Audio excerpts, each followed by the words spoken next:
Ang tiradyo sa Pilipinas, usalangpay ang radyo. DZRH Nationwide at Radyo Natin Network ng Manila Broadcasting Company. Sa Pilipinas, iisa lang ang radyo. Manila Broadcasting Company.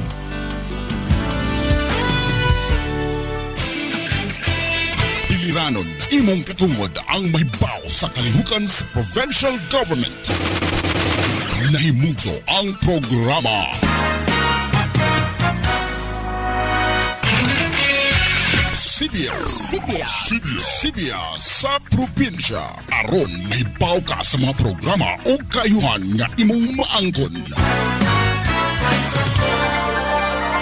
Sibya sa probinsya. Inyong makauban si Aldrin J. Sibya sa probinsya.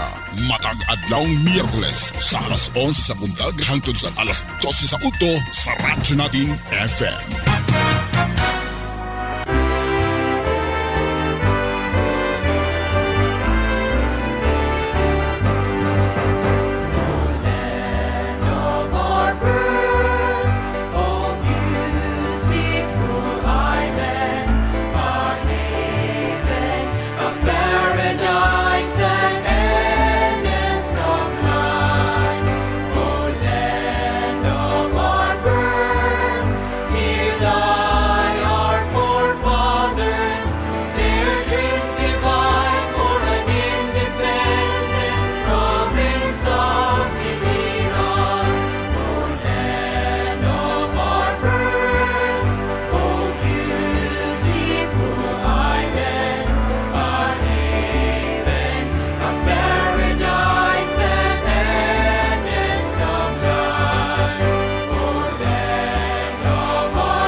Imong katungod ang mahibaw sa kalihukan sa provincial government.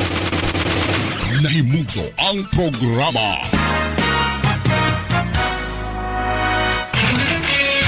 Sibya sa probinsya. Aron mahibaw ka sa mga programa o kayuhan nga imong maangkon. Sibya sa probinsya. Inyong makauban si Aldrin J. Sibya sa probinsya. Matag adlawng Miyerkules sa alas 11 sa buntag hangtod sa alas 12 sa uto sa Radyo Natin FM.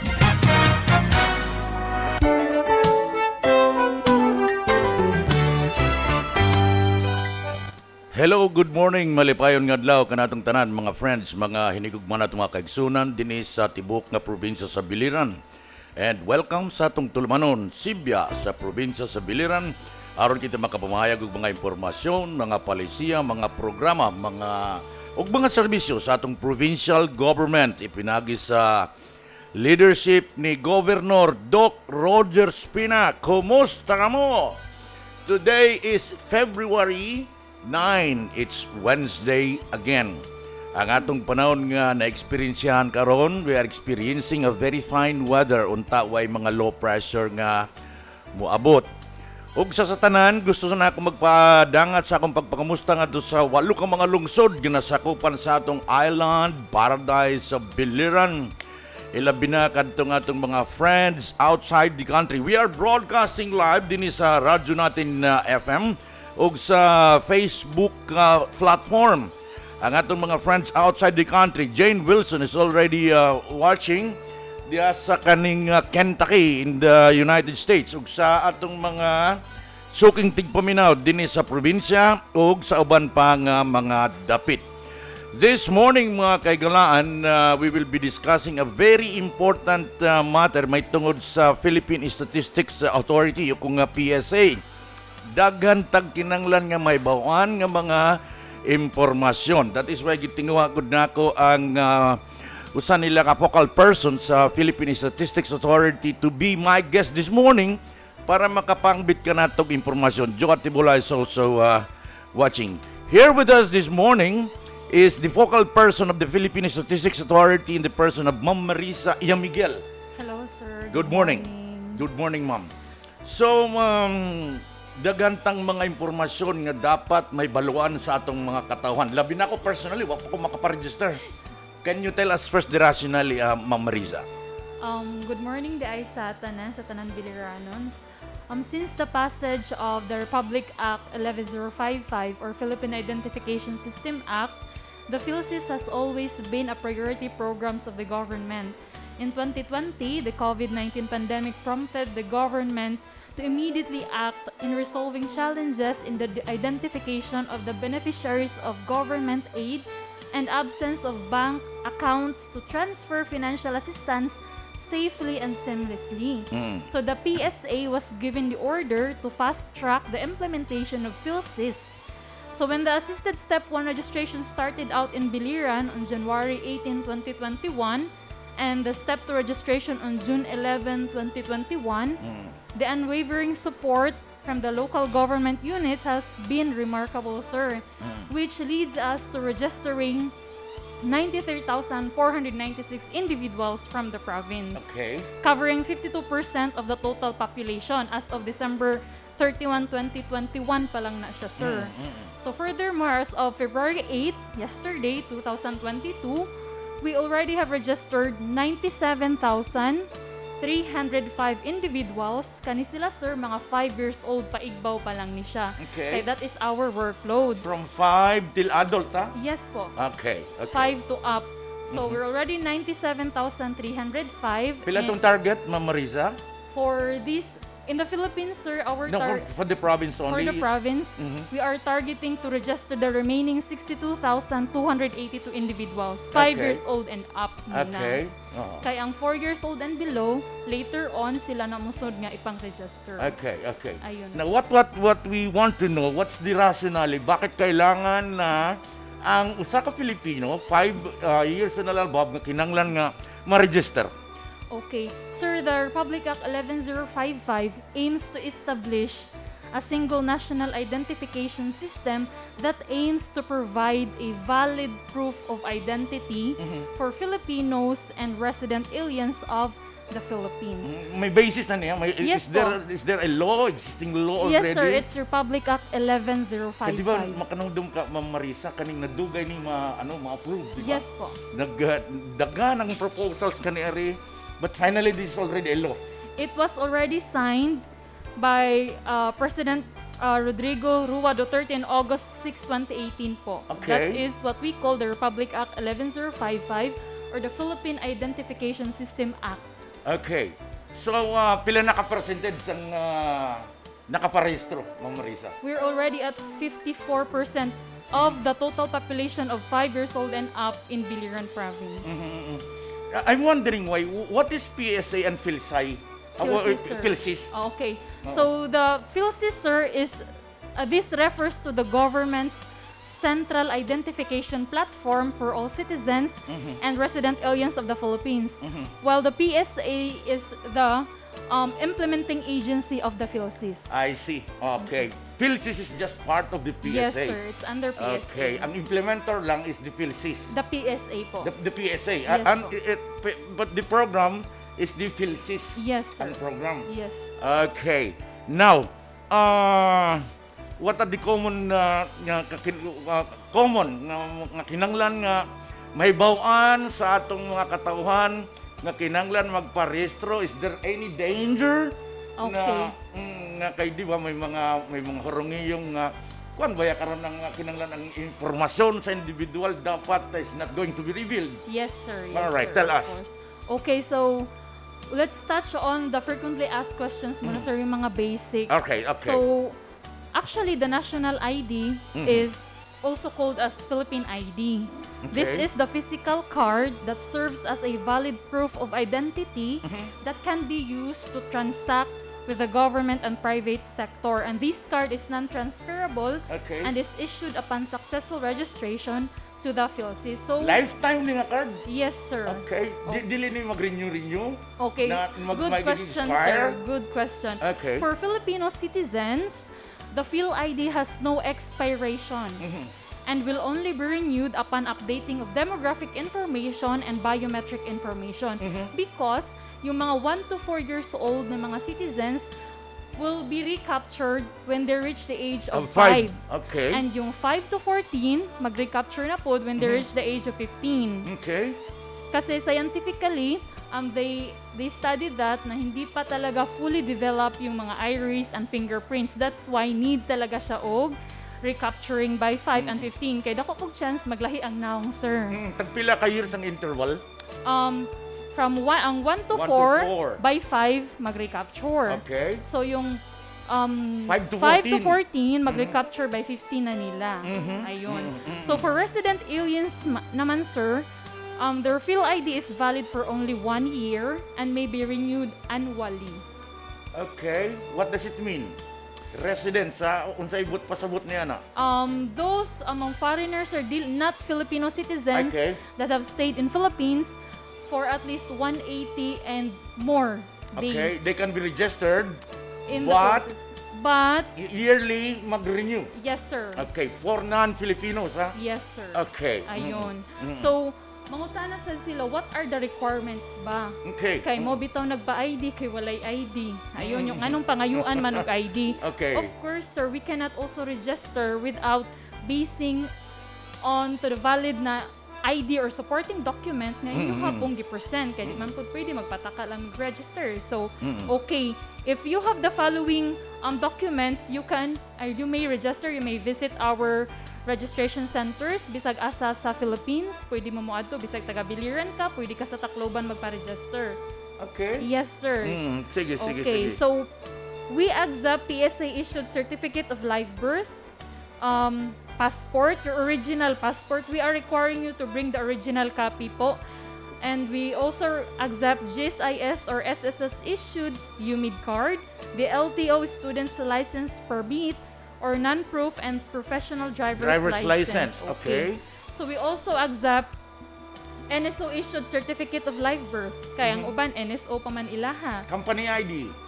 Yes, sir, of course. LCRO-issued certificate of live birth. PSA-issued report of birth, certificate of foundling. We also accept Integrated Bar of the Philippines Identification Card, the Okay. IDP card, PRC card, Seaman's Book, Overseas Workers Welfare Administration OWA ID, the Senior Citizens ID, SSS ID, 4-piece ID, the License to Own or Possess Firearms ID, Yeah. NBI clearance, sir. Pwede. Yes, Okay. police clearance or police ID, solo parents ID, pwede sad na siya.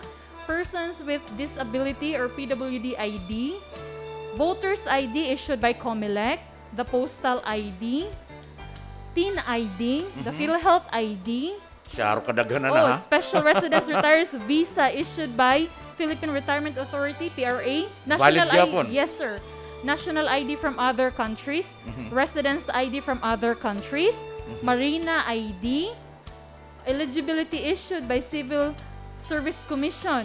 Dependents ID issued by Armed Forces of the Philippines and PNP. Retirees ID issued by PNP, AFP, and PCG. Conductor's license issued by LTO. Philippine Veterans Affairs Office, Pensioners ID. Seafarer's Identity Document or the Seaman's ID. We also accept Tribal Certificate ID, Certificate of Confirmation issued by the National Commission on Indigenous Peoples, and Certificate of Tribal Membership issued by the National Commission on Muslim Filipinos or the NCMF. However, we still have friends, Biliranons na wala jud Zero good. ato nga zero gyud. Oh, okay. So of course, anticipate jud pud na sa mga lawmakers. That's Yeah. why the following identification documents shall be accepted as additional documents provided that these have a front-facing photograph, signature or thumb mark, full name, permanent address, and date of birth. So these are the following, sir. We accept employee ID, Okay. school ID. For preschool,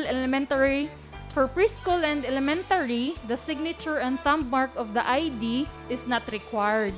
Okay. So, if naay mga nga preschool pa lang, 5 years old, yung school ID walay signature or thumb mark, It's not valid. accepted na Accepted siya, sir. yapon. Yes. Okay. Pero sa mga high school o college na ID na, dapat naa na siya ang 5. Ang front-facing photograph, signature or thumb mark, full name, permanent address, and date of birth. We also accept barangay clearance, Pwede. barangay Okay. certificate, That's barangay very ID. easy, ha? Voter certification, since they no longer issue the voter's ID. Imagine pati pa prison record Prison record, mudawat mi sir, and of course the certificate of detention. Siyaro kadadaganan ni maski isa, you do not possess any Yes. of those. So wala na mga nagirason ID. nga Wala dili rason. maka-register. And naapagyod. How about ma'am katong mga nag-expired na mga 10 days, mga 1 month pa lang nag-expire nga passport, nga Okay. NBI clearance, mudawat gihapon. Pwede yan. gihapon, ha? Yes, Pwede sir. gihapon. As long as dili lang po siya 3 years na nga. Natakuan, Nga naguntas na kayo expired nga expired na yes. kayo. Oo. And we also accept LCRO issued ng mga civil registry documents such as birth certificate, marriage certificate, death certificate na certified true copy. Okay. Ayun. Let's go to the basic ang sistema pagpa-restro. Okay. Say for example, ako, I go to your office. What will I do? Nakada ako, any of the ID, a simple ID lang akong dala. What is the system? What are the system? Okay. Or may diba registration fee? Okay. Actually, the registration for the Filipino citizens is free. Walang bayad, As in, walay bayad. Okay. From registration to the delivery of your ID to your present address, wala gyud na siya bayad. Okay. Okay. So, there are 3 steps to register. So, we have the step 1. For the step 1, it could be done online or walk-in. For online, sir, mura siya sa NBI na you visit our website and then you set an appointment. And then pag makakuha na kag-appointment, mungadto ka na lang sa registration center, you bring with you your supporting documents. Step 2 na yon. Okay. So, another way is the walk-in. Walk-in. So, if wala gud mo yung internet connection, hinay kayo ang data, you can directly visit our registration center. Personal ka nga Yes, to. personal. So for the step 1, it is the submission of demographic data and set schedule of appointment for the step 2. And the step 2 is the validation of demographic data and capture of biometric information. Pag sulod nimo nga to sa registration center, you will be interviewed kay health safety protocol man sad na. Yes. And then your supporting document na imong gidala will be screened by our screener. It will be checked kung sakto ang spelling. You will be interviewed kung sakto ba po ang imong gipang-ingon. And then after that, pila na ka pa dun sa registration kit operator wherein your biometric information will be captured. Your iris, fingerprints, and front-facing photograph, sir. After ana, you will receive the transaction slip.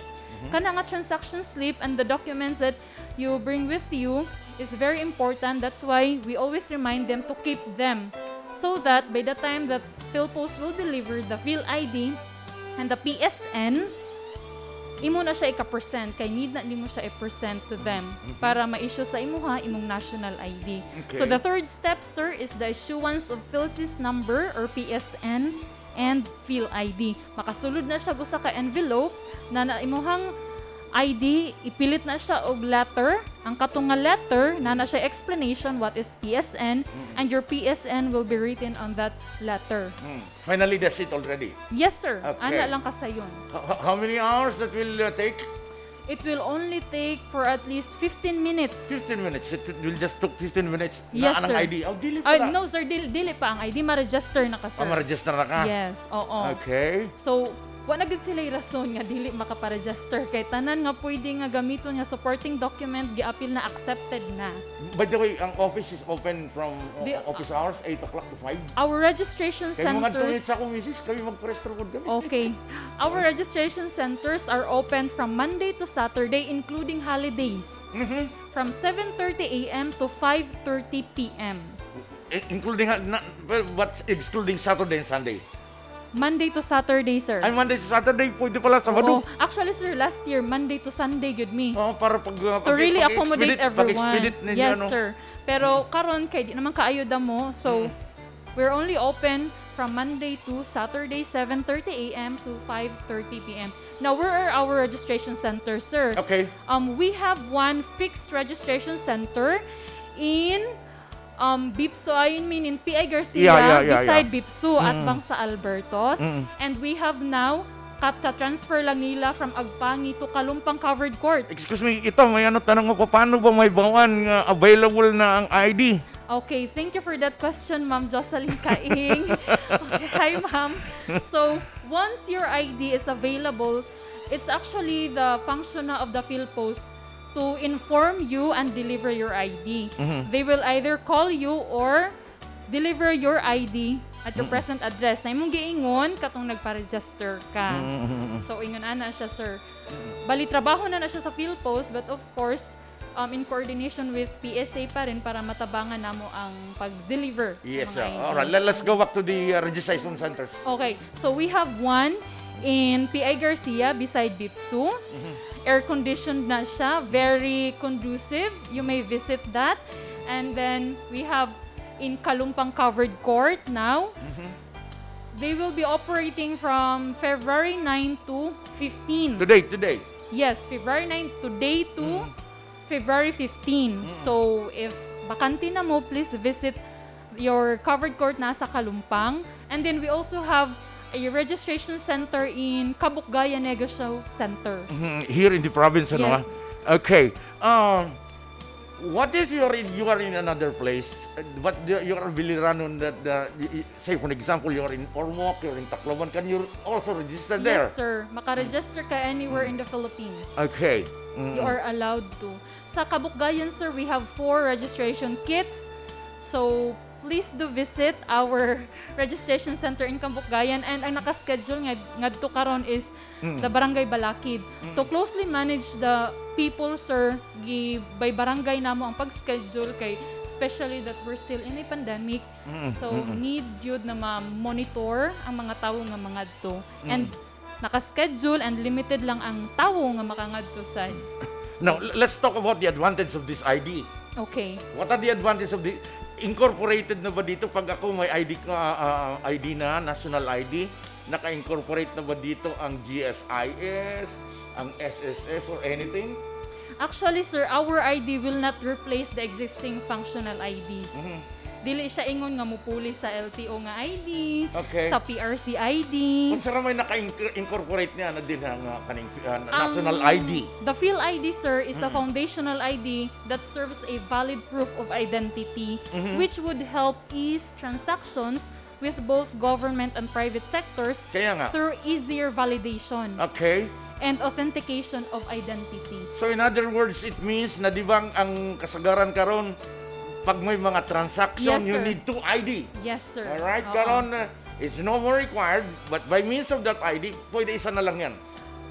There are establishments, sir, that they have their own Policy. policy. Okay? And if they require you to present two IDs, dili na nato sila malabtan, pero we can assure that a particular person can at least present one valid ID, and minsan yung ay in support na lang of that national ID para lang po two valid ID nga present, we have the barangay certificate. At least, sir, na ay bisag ang katong mga tao nga wala joy ID na magkaada na og valid Alright, ID. that's the very main purpose. Oo. Because I was thinking na ma-incorporate na din tong imong kaning SSS, ang imong UMID sa GSIS, excluding the driver's license. Hindi pala. Hindi pa, sir. Hindi Okay. pa. It will serve muna as a foundational ID para especially katong mga tao nga wala joy valid ID. And Yes. good news, sir, I asked the Palawan Pawn Shop, the Cebuana and LBC. They will Mudawat, recognize. yes, mudawat na gid Okay. sila, sir. It will As be a very valid ID. Yes, it will be very beneficial to students. Especially katong padadaan lang sa mga parents. Oo. Di na At least, kinanglan ng yes, mga barangay na na sila- kuan pa. yes, oo. Certificate Di kana na- na lang na siya nga di ID. na To kinahanglan prove na- that ID is really you. Yes, sir. All right. Okay. So unsa pa ang mga importante na may bawan sa atong mga katanguhan. Jomar Quinto Sabornido is also watching. Benedict Laher, Marcy Ann Ritanal is also watching. Calvin Costibulo Anuber is also watching. Joe Ducalios Tibula is also watching. If you have some questions, you may just post your questions, and we are that very much willing to give you some answers. All right? Okay. So I would like to highlight lang, sir, that they should, once they receive their PSN and their Phil ID, they should really memorize or save it on their phone, yung PSN. That is a unique and randomly generated 12-digit permanent identification number that is assigned to every citizen or resident alien upon successful registration to PhilSys, because later on, it will be used for tokenization. That Okay. is a very important key feature of the PhilSys, and since our focus now is to register the Filipinos, later on we will be having information dissemination activities about tokenization, the features of PhilSys. So for now, yun lang po muna. Oo.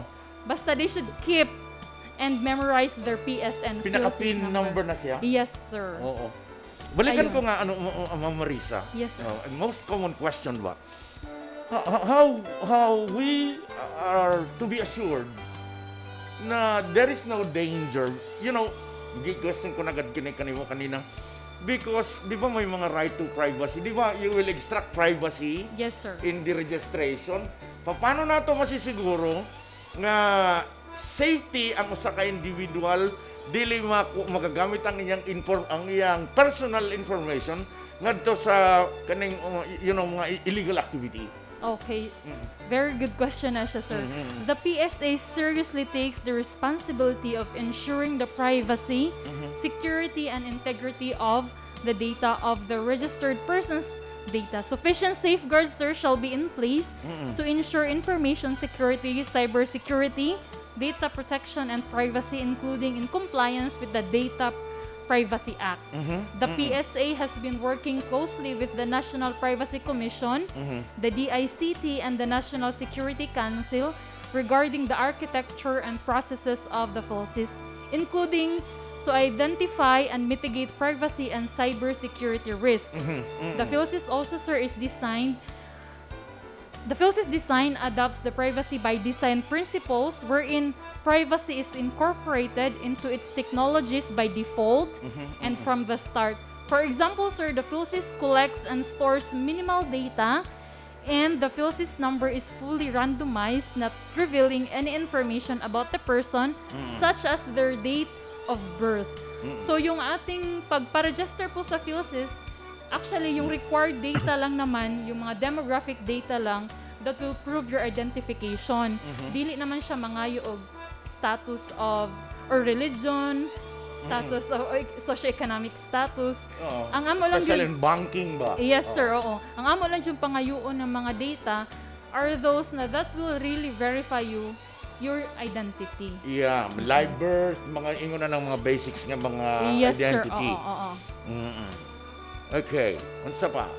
Mga important. Ay, ito. Ito yung basic question. What happened after step 2 registration? Why is it taking so long for my ID to be delivered? Ito. Oo, sir. Mao jud na ang Sige daw. top 1. Nganong madugay man nga madugay man daw ang ID ma-deliver after step 2, the registration of step 2. Okay. Okay. We also receive several questions regarding to that, sir, in our FB page. So, what actually happens after step 2 registration and why is Excuse it? me, I was able to read one of the posts na nagagalit na. Oo, sir. Gitangdo-tangdo ang lang daw ko na siya, pabalik-balikon ko na siya. Bakit ganon? Sa asa to, sir, nga kuan? There was that post that she's a Filipino, Yes, sir. but she's not living in here, she's living in abroad. Oh. Siguro sa online lang siya, siguro dugay ang iyang nag-post ba yan siya? Nasa ko, Mao ba? oh. Taga-biliran, sir? Yes. Siguro ko may kalabutan itong pangutana dito. Oo. What happened after step 2 registration? Okay. Nandugay man ma-release ang ID? So after your step 2 registration, your data will undergo a standard verification process such as deduplication to ensure that your registration is unique before a PhilSys number can be provided. Once your PSN is generated, your PhilID card will be personalized and subjected to multiple quality checks.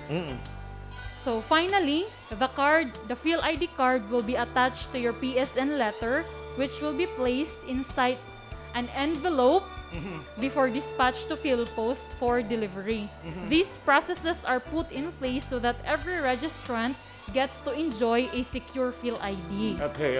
So despite the pandemic, we are doing our best to continue card production and delivery to accommodate the millions of Filipinos who have successfully registered for Step 1 and Step 2. Because last 2020, sir, we ended the year with 53.7 million Filipinos registered to the PhilSys already, sir. Oo. Ito very common na nangyayari. Say for example, nagkadungan ta pagparehistro. At the same time, nagdungan kita pagparehistro.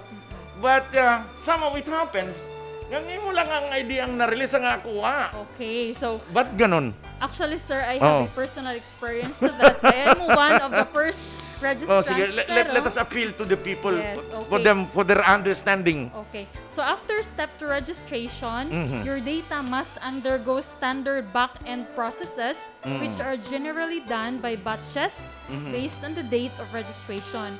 However, certain factors may affect the order of processing. For example, individual characteristics of data. So here are some possible reasons why your PhilID card was not delivered at the same time as the family members or person you're simultaneously registered.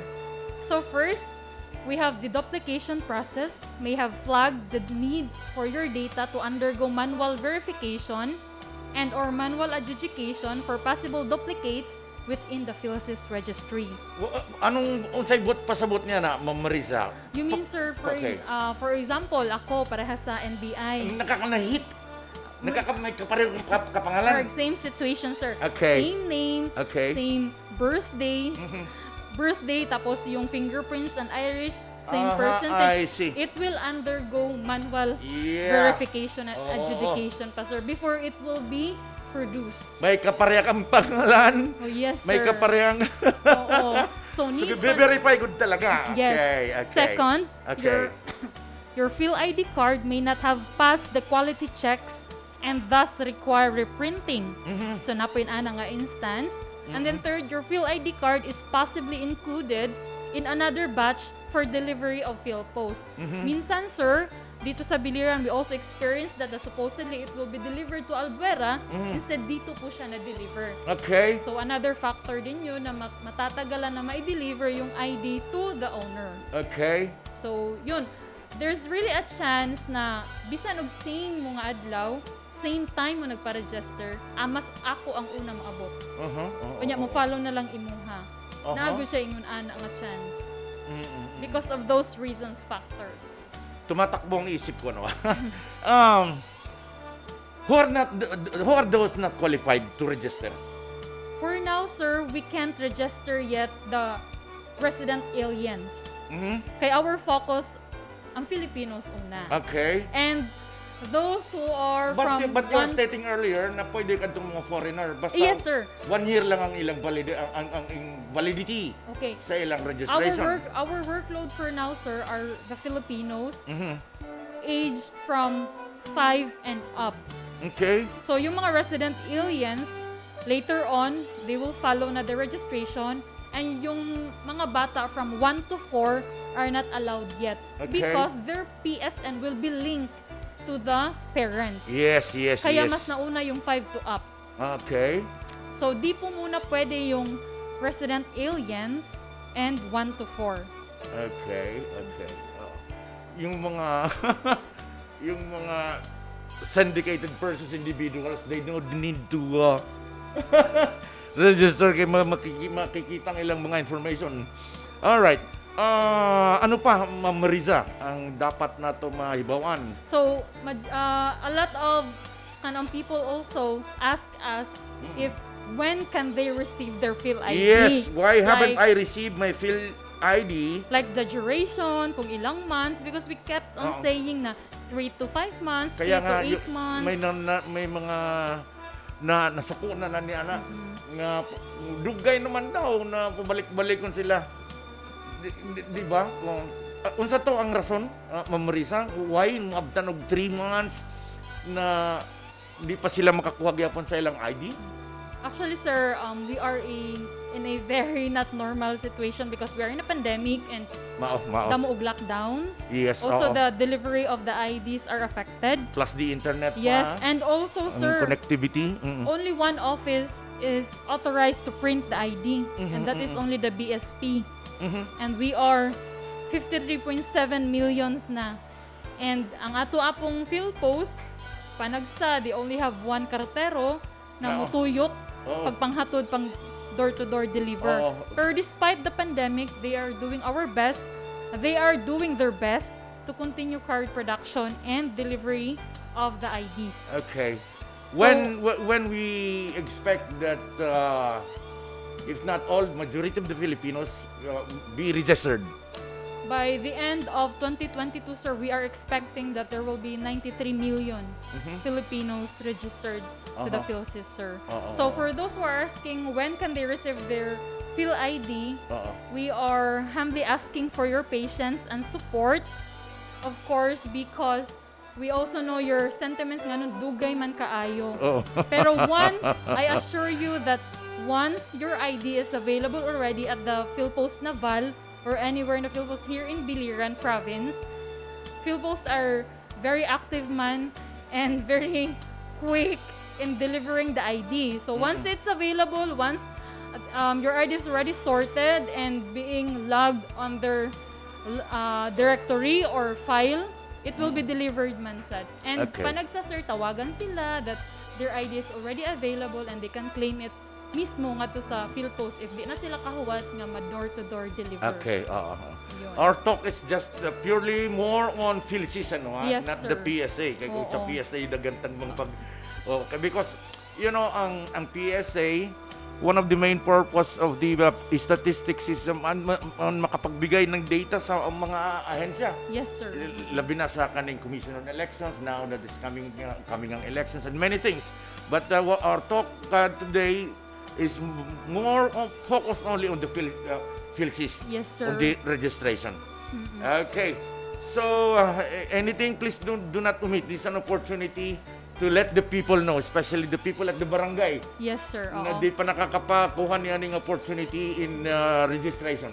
Okay. Thank you, sir, for this very very relevant opportunity for us to really disseminate that the registration for the national ID is still ongoing. Kasi kaingon sa uban nga nag-stop na mi kay we resumed our registration last January 24 only because we also attended trainings. Yes. Because there are updates, especially katong sa mga requirements and the issues registry last year we also discussed that, so that's why January 24. And I invite everyone to please do visit our registration centers, and the registration center supervisors will actually personally coordinate with your barangay officials once it's your schedule na sa inyong barangay.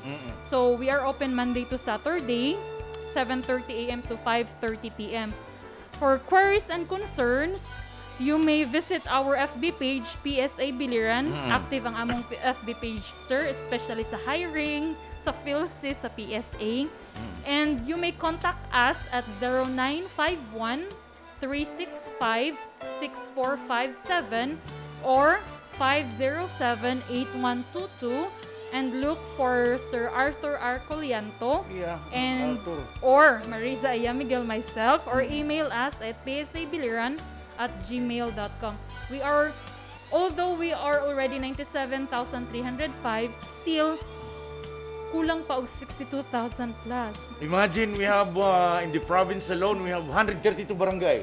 Yes, sir. So we are registering 5 years old and above. Yes, sir. Ang dami niyan. Damo Okay. pa yun na, sir, ang 62,000. We are also trying to strategize wherein kasi may mga rason sila nga mahal ang pamasahe, lockdown or pandemic. So kami na mismo magbarangayan.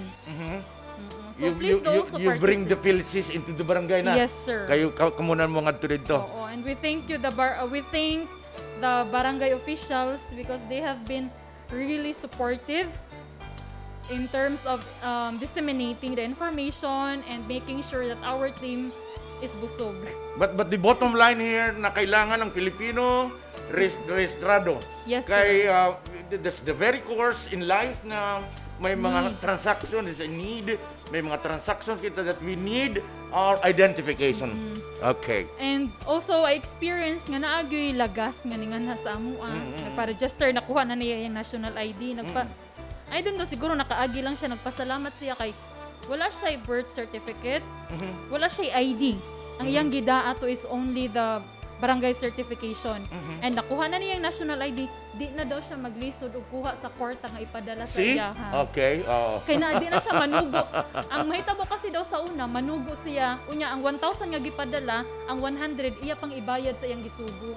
Nya, di sa una, Marisa, dili i-release ang money kung wala kayo talaga ID. You have to go to the barangay. Yes, sir. Magpapacertify ka dito sa barangay and you have to pay. Yes, sir. Magbayad pa dito sa barangay. Look, see Nya, the karon, difference? niya na makuha directly, di na siya manugo, di pa siya mubayad ato, di pa siya mubayad sa barangay certification. Ang 1,000 kompleto nga makuha niya. Okay. So see the benefits of the kanaang national ID, and it will be easier for the public to avail the services from the government. Kay, di ba, one of the requirements is a valid ID. Yeah. Ang gusto ko lang ma-reiterate, ha? Gusto ko lang ma-reiterate na this ID, hindi naka-incorporate ang SSS, kaning sa GSIS and other government-issued ID. Yes, sir. Oo. It will Kaya not replace. ang understanding kanyari, excuse me, na it's only the driver's license ang dili naka-incorporate. Separated lang ang driver's license. All other IDs daw are already incorporated, in which it's not true. No, sir, it's not true, sir. Okay. Mayo na kan masayod kita. Oo. It will not replace the existing functional IDs that we have in the Philippines, sir. Okay. Unless napaka-importante, if wala na, Ma'am Marisa, na kinanglan nato ma-disseminate ngadto sa atong publiko. Okay, so ako lang ibalikon nga naami duha ka registration kits na asa Kalumpang Covered Court. They will be stationed there from February 9 to 15. And then sa Kabukgayan, ang naka-schedule karon is the Barangay Balakid. It will be from February 7 to 16. Okay. So after that, mo proceed na sila sa other barangay. Pero kung makita ninyo nga atong center, especially diha sa may Bipsunga, gamay rag tawo, pwede mo walk in anytime. Oo. So ayun. In the coming days, Ma'am Marisa, kung may mga press releases kamo, na may mga gusto ninyo public service announcement within regards to the registration, please feel free to avail our program. Ay, thank you, sir. Okay, Thank para you so much. makakong kita sa mga makahatag kitang impormasyon ngadto sa atong mga katawan. Okay, sir. Because Thank no news is bad news. you. Yes, sir. Thank you very much, ma'am, for sharing your time. Thank you also, sir, for this opportunity. Okay, mga kaigalan, si Ma'am Marisa Iyang Miguel, ang atong focal person sa program sa PhilSys, ang Yes, sir. Philippine ID Identification Philippine system. Identification System. Thank you very much, ma'am. Thank you. Alright, dinilang ko sa nato temporal tatapos ang atong tulamanon karong adlaw. Our program is every Wednesday, ha? Sa sunod na po kita nga Miyerkules, nala ko importante nga kadturon. Okay, salamat sa mga nag-share, salamat sa mga nag-participate, all of you. Keep safe, guys. Sa ngalan sa atong Provincial Tourism and Information Office, o sa ngalan ni Governor Doc Rogers Pinakini si Aldrin J. Nagpapasalamat siyang paminaw mayong udto. God bless and mabuhay. Bye-bye. Bye-bye, guys. Bye-bye.